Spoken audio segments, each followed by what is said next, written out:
Dear student, आज की class में फिर हम आप लोगों के सामने यूपीपी का प्रीवियस ईयर का पेपर लेकर के आए हुए हैं। और ये जो यूपीपी प्रीवियस ईयर का पेपर है, ये आपका जेल वार्डर, घुड़सवार और फायरमैन का पेपर जो अभी हाल फिलहाल में दिसंबर 2020 में हुआ था, उसी दिसंबर 2020 के प्रथम पाली का ये पेपर मैं सॉल्व कराने जा रहा हूँ। और इस पेपर को देखने के बाद, यूपीपी का पेपर देखने के बाद, लगभग दोनों पेपर में क्या दिख रहा है, एक सिमिलरिटी या समानता दिख रही है। उसके साथ साथ जितने भी क्वेश्चन मैं आप लोगों को हल करा रहा हूँ, उस पर आप लोग बेस बना करके अपनी तैयारी उस हिसाब से पूरी करिए। उसके साथ साथ जो भी क्वेश्चन मैं करा रहा हूँ, उसमें आपका जितना भी हम व्याख्या कर रहे हैं, उस व्याख्या को विशेष तौर पे आप लोग ध्यान देते चलिए। अब इसमें पहला क्वेश्चन ये है कि आपका सुरक्षा परिषद के स्थायी सदस्य हैं, तो सुरक्षा परिषद के स्थायी सदस्य देश में आपका आंसर हो जाएगा आपका संयुक्त राज्य, रूस, यूके, फ्रांस और चीन। और इसी सुरक्षा परिषद के स्थायी सदस्य का ये जो टॉपिक है, ये आपका यूनाइटेड नेशन ऑर्गेनाइजेशन का टॉपिक है। और ये यूएनओ से रिलेटेड एक क्वेश्चन आपके परीक्षाओं में ज़रूर मिल जाता है। और ये यूएनओ का जितना भी 3 क्लास का फुल वीडियो हमने शुरुआती दौर में ही जब यूट्यूब चैनल लॉन्च किया था, तो उसी समय यूनाइटेड नेशन ऑर्गेनाइजेशन को ट्रिक के साथ पूरा इसमें 3 क्लास में मैं आपको यूनाइटेड नेशन ऑर्गेनाइजेशन की जानकारी दे चुका हूं। इससे आप लोग कवर अप कर सकते हैं।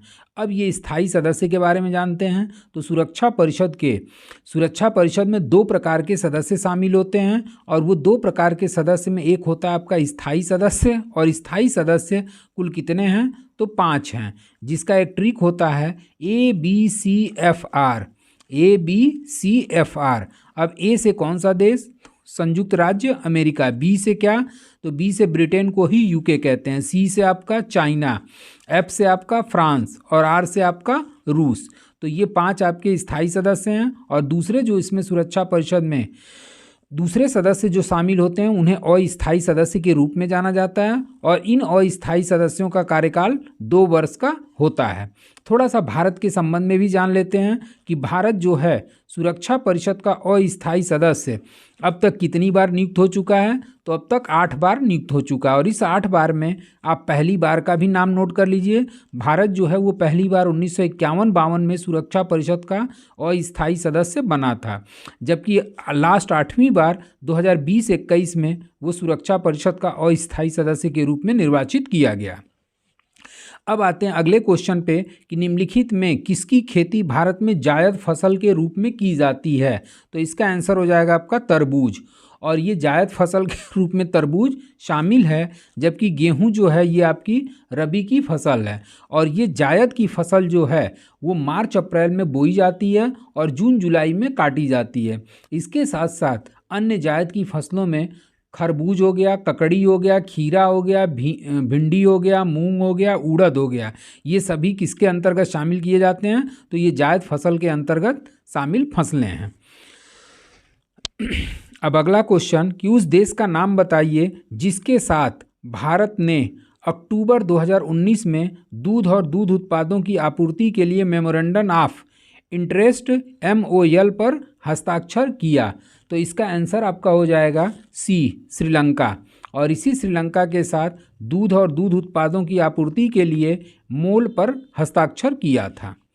अगला क्वेश्चन कि भारत में लोसूंग या लोसांग त्यौहार ज़्यादातर हर साल दिसंबर के महीने में मनाया जाता है। यह त्यौहार भारत के किस राज्य में सबसे महत्वपूर्ण है।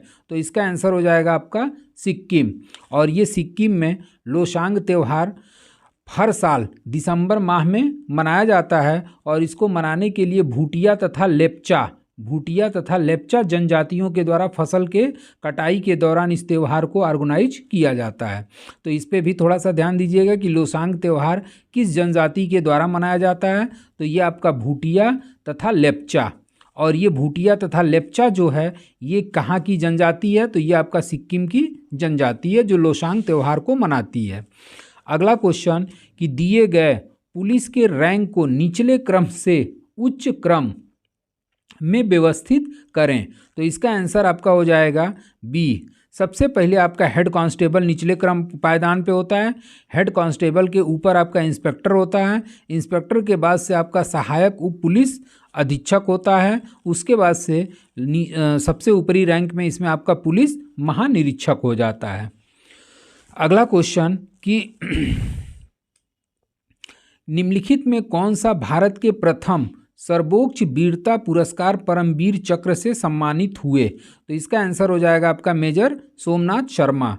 और यही मेजर सोमनाथ शर्मा को प्रथम सर्वोच्च वीरता परमवीर चक्र से सम्मानित किया गया था। और ये 1947 में जब भारत पाकिस्तान का संघर्ष हुआ था, उसी भारत पाकिस्तान के संघर्ष में मेजर सोमनाथ शर्मा जो थे ये अपने कौशल को दिखाए थे, अपनी वीरता को दिखाए थे। और ये मेजर सोमनाथ शर्मा किस रेजिमेंट से रिलेटेड थे? तो ये आपके कुमायूं रेजिमेंट से रिलेटेड एक योद्धा थे। अगला क्वेश्चन कि उत्तर प्रदेश के नौटंकी, रासलीला, कजरी, छोरा, छपेली, झैता में से किससे संबंधित है? तो इसका आंसर हो जाएगा आपका लोक नृत्य। ये उत्तर प्रदेश के सभी क्या हैं? लोक नृत्य। नौटंकी हो गया, रासलीला हो गया, कजरी हो गया, छोरा हो गया, छपेली, जैता, ये सभी उत्तर प्रदेश के क्या हैं? लोक नृत्य के रूप में शामिल हैं। अगला क्वेश्चन कि प्रसिद्ध पुस्तक द कैलकाटा क्रोमोसोम किस लेखक द्वारा लिखा गया है? तो इसका आंसर हो जाएगा अमिताभ घोष। और ये कलकत्ता क्रोमोसोम जो है ये अमिताभ घोष द्वारा एक लिखित उपन्यास है। और ये अमिताभ घोष जो हैं अंग्रेजी भाषा के साहित्यकार हैं। और इनके द्वारा अन्य रचनाओं का भी आप लोग नाम नोट कर लीजिए। इनकी अन्य रचनाओं में the circle of reason, the shadow lines, the glass palace, उसके साथ साथ hungry tide, river of smoke, flood of fire, ये इनके द्वारा लिखित प्रमुख पुस्तकें हैं। इसको जरूर नोट कर लीजिएगा, क्योंकि जितना भी पेपर सॉल्व कराए हैं उससे एनालिसिस यही निकलता है कि एक दो क्वेश्चन आपका पुस्तक लेखक से जरूर रह रहा है, उसके साथ साथ एक क्वेश्चन राजधानी से और एक क्वेश्चन मुद्रा से और एक क्वेश्चन आपका दिवस से। तो ये एक तरीके से 5 क्वेश्चन आपके लिए एकदम सॉलिड हो गए। और इस पाँचों टॉपिक को आप लोग क्या कर लीजिए? अच्छे से तैयार कर लीजिए। अब अगले क्वेश्चन पे आते हैं कि निम्नलिखित में किस वर्ष भारतीय आईटी अधिनियम 2000 के प्रमुख संशोधन किया गया था? तो इसका आंसर हो जाएगा आपका 2008।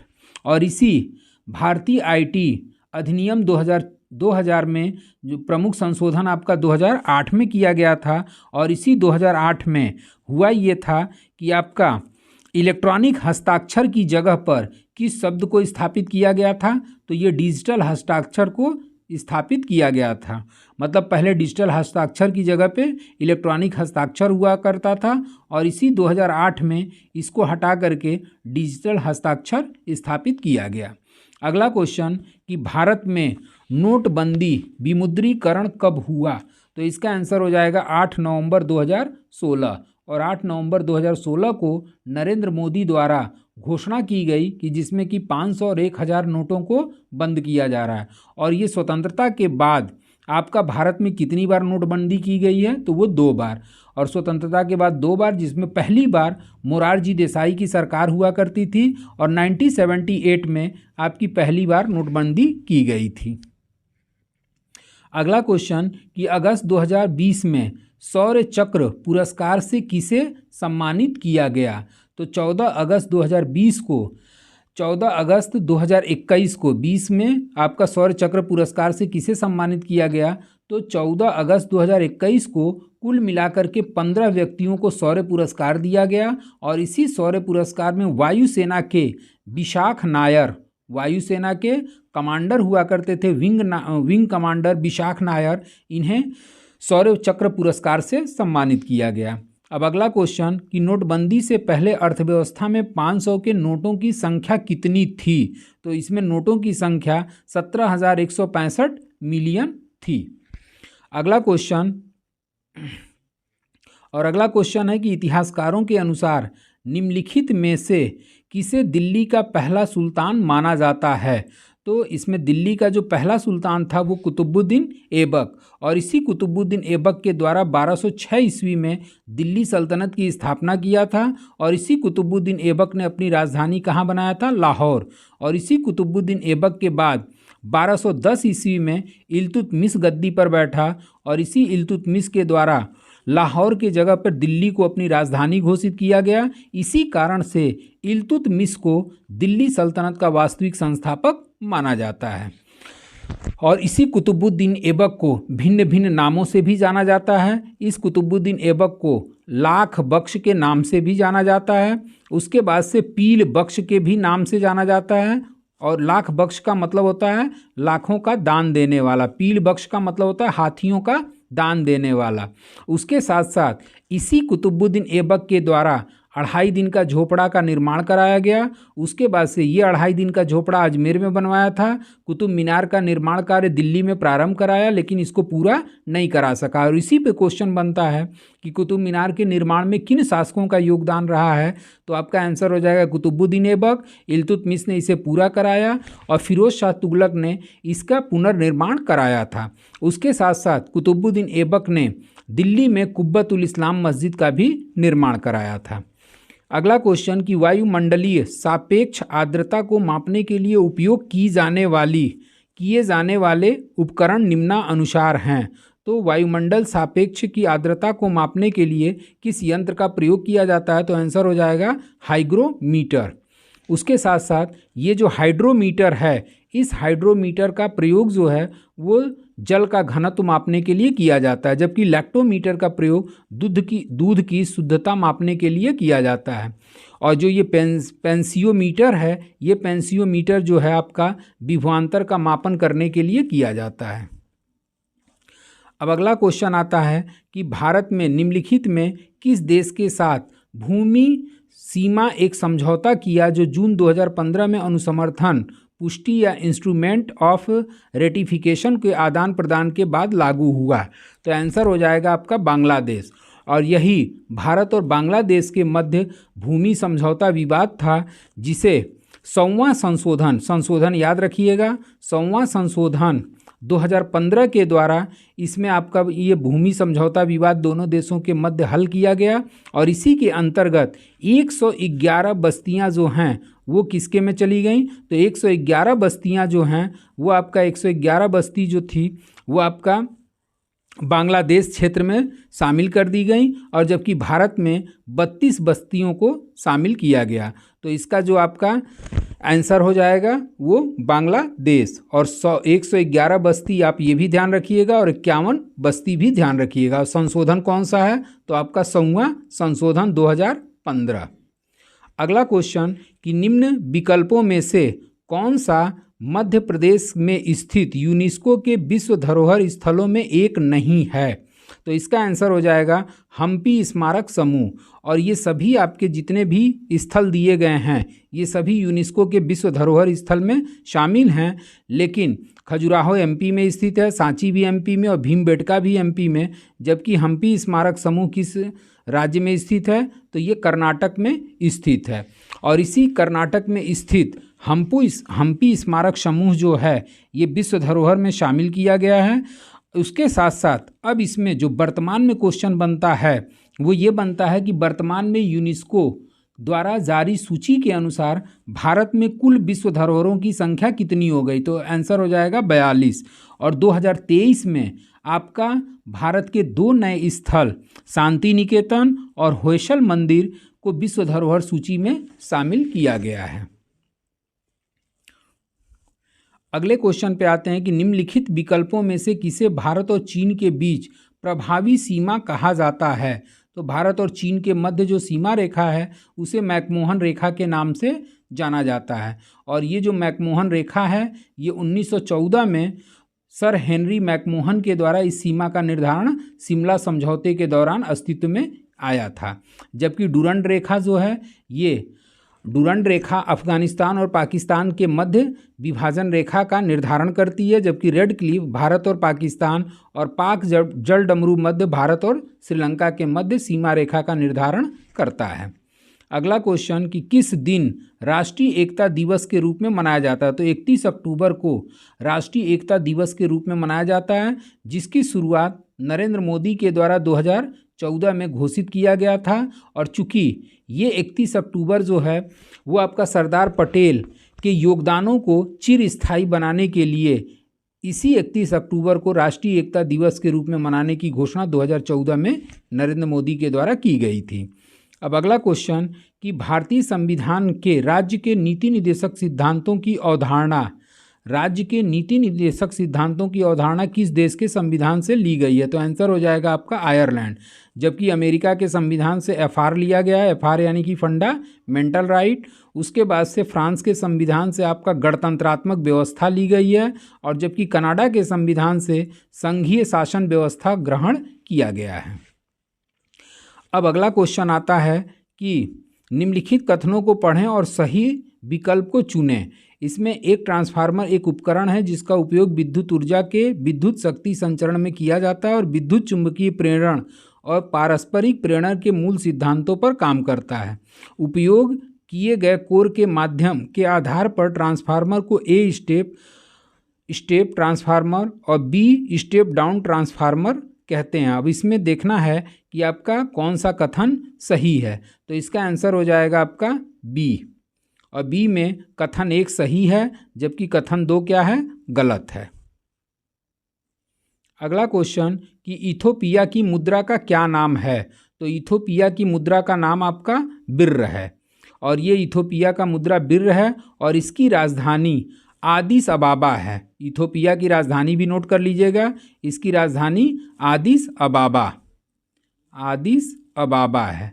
उसके बाद से ये जो आपका इथोपिया देश है ये एक आपका अफ्रीकी महाद्वीप का एक छोटा सा देश है। अगला क्वेश्चन कि मार्च 2020 में उत्तर प्रदेश सरकार द्वारा जारी आंकड़ों के अनुसार उत्तर प्रदेश के निम्नलिखित में किस जिले ने राज्य की जीडीपी में अधिकतम योगदान दिया है। तो आंसर हो जाएगा आपका नोएडा, और ये नोएडा जो है ये 2020 में जीडीपी में उत्तर प्रदेश का यह जिला जीडीपी में सर्वाधिक योगदान प्रदान किया है। जबकि आपका इस क्रम में अगर राज्य पूछ दिया तो हाल फिलहाल में भी डाटा जारी हुआ है, तो वो जीडीपी में कौन सा राज्य प्रथम स्थान रख रहा है। तो भारत का महाराष्ट्र जो है वो 2023-24 में अपने जीडीपी में शीर्ष स्थान पर बना हुआ है।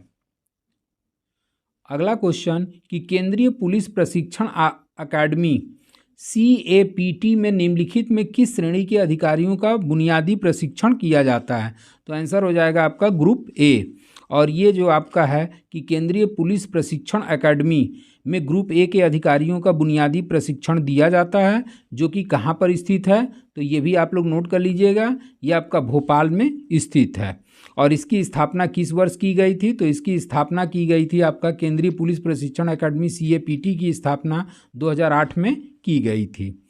अगला क्वेश्चन कि अर्जेंटीना की राजधानी कौन सी है। तो अर्जेंटीना की राजधानी आपका हो जाएगा ब्यूनस आयर्स, और अर्जेंटीना जो है दक्षिण अमेरिका में स्थित एक देश है। और इसी अर्जेंटीना के बारे में एक क्वेश्चन पूछ सकता है कि अर्जेंटीना क्षेत्रफल की दृष्टि से विश्व में कौन सा स्थान रखता है। तो आपका आंसर हो जाएगा 8वां, क्योंकि आपका क्षेत्रफल की दृष्टि से भारत जो है वो 7वां स्थान रखता है और 8वें स्थान पर कौन है, अर्जेंटीना। और इस क्षेत्रफल की दृष्टि से जो भी देशों का क्रम है उसका हम ट्रिक आप लोगों को शॉर्ट वीडियो में प्रोवाइड कराए हैं, जिसका ट्रिक है रुक चीन अब आ भारत अर्जेंट में। अगला क्वेश्चन कि मानवाधिकार उच्चायुक्त कार्यालय OHCHR में 2006 के दौरान निम्नलिखित में से किस निकाय को मानवाधिकार आयोग ने जगह लिया। तो इसका आंसर हो जाएगा आपका डी, आर्थिक एवं सामाजिक एवं सांस्कृतिक परिषद। इसका आंसर डी। उसके बाद से अगला क्वेश्चन कि निम्नलिखित में किस देश में सबसे पहले GST लागू किया गया था। तो आंसर हो जाएगा आपका फ्रांस, और फ्रांस में सबसे पहले 1954 में टैक्स की चोरी को रोकने के लिए GST लागू किया गया था। वहीं भारत में आपका कब लागू किया गया। तो भारत में 1 जुलाई 2017 को GST कानून लागू किया गया। अब इस पर एक क्वेश्चन बनता है कि GST को अपनाने वाला पहला राज्य कौन सा था? तो जीएसटी को अपनाने वाला पहला राज्य आपका असम था। और जीएसटी का फुल फॉर्म क्या होता है? तो गुड्स एंड सर्विस टैक्स। और इसी जीएसटी पे एक और क्वेश्चन बन जाता है कि जीएसटी जो है ये किस संविधान संशोधन के द्वारा लाया गया? तो आपका 101वां संविधान संशोधन 2016 के द्वारा इस जीएसटी को भारत में लाया गया। कुछ क्वेश्चन इस टाइप से भी बनने की संभावना बनती है कि जीएसटी का प्रावधान संविधान के किस आर्टिकल में दिया गया है, तो इसको भी आप लोग कवर अप कर लीजिएगा। अगला क्वेश्चन कि 1913-14 में ताना भगत आंदोलन के नेता कौन थे? तो आंसर हो जाएगा आपका जतरा भगत। और इसी जतरा भगत की अगुवाई में झारखंड में ताना भगत आंदोलन चलाया गया था। और इसका मुख्य उद्देश्य था भू लगान को माफ़ करना, गौ रक्षा, गौ हत्या पर पूर्ण रूप से प्रतिबंध लगाने की मांग को लेकर के इनके द्वारा यह आंदोलन किया गया था। अगला क्वेश्चन कि जनवरी 2020 में आसूगंज और अखौरा के बीच 59.58 किलोमीटर लंबी सड़क को 4 लेन के राजमार्ग में बदलने के लिए निम्नलिखित में किस देश ने भारत के साथ एक समझौते पर हस्ताक्षर किया? तो इसका आंसर हो जाएगा आपका बांग्लादेश। अगला क्वेश्चन कि मानवाधिकार परिषद में किस वर्ष गठित किया गया था? तो मानवाधिकार परिषद जो है वो 2006 में गठित किया गया था। एक चीज़ और भी हमें एनालिसिस किए हैं, आप लोग को बता दें कि मानवाधिकार से रिलेटेड आपका जितने भी यूपीपी के पेपर्स हुए हैं उसमें मानवाधिकार से रिलेटेड क्वेश्चन जरूर एक शामिल है, एक या दो शामिल किया गया है। और मानवाधिकार का चैप्टर जो है वो हम आप लोगों को कोशिश करेंगे कि पूरा एक ही क्लास में मानवाधिकार से रिलेटेड चीज़ों को इंक्लूड कर दें।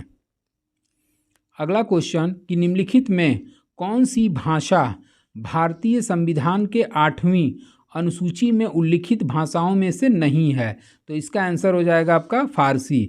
और संस्कृत, कश्मीरी, संथाली ये तीनों जो है 8वीं अनुसूची में शामिल भाषाएं हैं, जबकि फारसी शामिल नहीं है। और मूल रूप से 8वीं अनुसूची में 14 भाषाएं शामिल थीं, जबकि वर्तमान में आपका 22 भाषाएं शामिल हैं। और इस 22 भाषाओं में आपका जो बाद में 8 भाषाएं जोड़ी गईं किस संविधान संशोधन के द्वारा जोड़ी गईं, उसके साथ साथ किस ईयर में जोड़ी गईं, इस पर भी विशेष तौर पे फोकस करिएगा। और ये आपका हल्का सा मैं बता दे रहा हूँ कि 15वीं के रूप में आपका सिंधी जोड़ी गई थी। और उसके बाद से 3 भाषाएं जोड़ी गईं 1992-93 में, नेपाली, मणिपुरी और कोंकणी। और जो 4 भाषाएं जोड़ी गईं उसका एक ट्रिक है, मैथ में आप लोग अक्सर पढ़ते होंगे, बोडो मास। BO से बोडो, DO से डोगरी, MA से मैथिली, S से आपका संथाली। अगला क्वेश्चन कि निम्नलिखित में कौन राजस्व विभाग का उच्चतर प्राधिकारी है? तो आंसर हो जाएगा आपका राजस्व सचिव। अगला क्वेश्चन कि नीलगिरी खपाली भारतीय कृषि अनुसंधान संस्थान द्वारा जारी निम्नलिखित फसलों में से किसकी एक उच्च फसलों में से एक उच्च फसल की किस्म है? तो आंसर हो जाएगा आपका गेहूं। ये नीलगिरी खपाली जो है भारतीय कृषि अनुसंधान संस्थान द्वारा जारी एक उच्च उपज वाली फसलों का किस्म क्या है? गेहूं की ये किस्म है। और भारत जो है विश्व में दूसरा सबसे बड़ा गेहूं उत्पादक देश के रूप में जाना जाता है। अगला क्वेश्चन कि जून 2020 में भारत और चीन के बीच सीमा संघर्ष के बाद राष्ट्रीय सुरक्षा और गोपनीयता की चिंताओं का हवाला देते हुए भारत सरकार द्वारा कितनी चीनी ऐप्स को प्रतिबंधित किया गया? आंसर हो जाएगा आपका 59। और इसके साथ साथ 26 जुलाई 2020 को भी आपका चीनी ऐप्स पर कुछ प्रतिबंध लगाया गया था। और इनकी संख्या कितनी थी? 47। तो जून 2020 में आपका 59 ऐप्स पर प्रतिबंध लगाया गया। और आपका 26 जुलाई 2020 को 47 ऐप से चीनी ऐप्स पर प्रतिबंध लगाया गया। अगला क्वेश्चन कि निम्नलिखित कथनों को पढ़ें और सही विकल्प चुनें। बोबिली वीणा कर्नाटक शास्त्रीय संगीत में इस्तेमाल किया जाने वाला एक बृहद खिंचाव वाला तंतु वाद्य यंत्र है।